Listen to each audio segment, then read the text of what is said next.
Funded by the European Union's 7th Framework Programme, the HORSEGENE project united the efforts of multiple European research groups that have been working independently on the genetics of disease in horses for many years.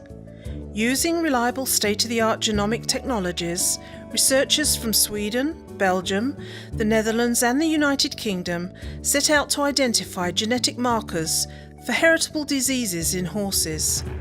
With the help of several equine associations, laboratories, studbooks and stud farms, 3 diseases were targeted: insect bite hypersensitivity, osteochondrosis, and chronic progressive lymphedema.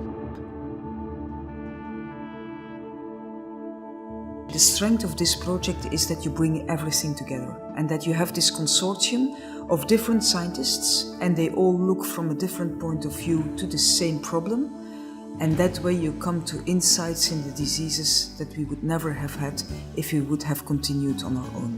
We learn from each other. We also learn from the practice, so that's also good in this whole consortium. And I think one of the things that's come out of the project for me is really understanding that we can't work as many small groups.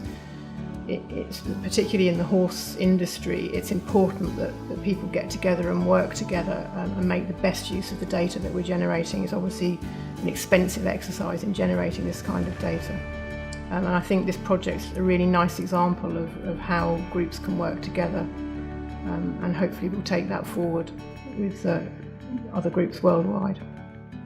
So we're so close to the finish line, so we don't want to quit the race now. We're not at the goal yet, but we have created an important and valuable platform for moving further. The outcomes of this research for the 3 diseases we're looking at will enable us to inform people how they can use this information to make their own decisions about horses they might want to breed or buy.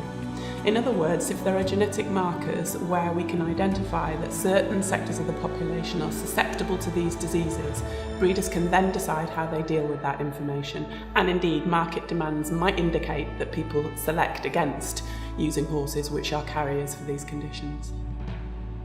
So if you as a horse breeder can sell a horse that is guaranteed free of it, which means that they will not develop the disorder, and so it will be good for animal welfare. That might give you an added value.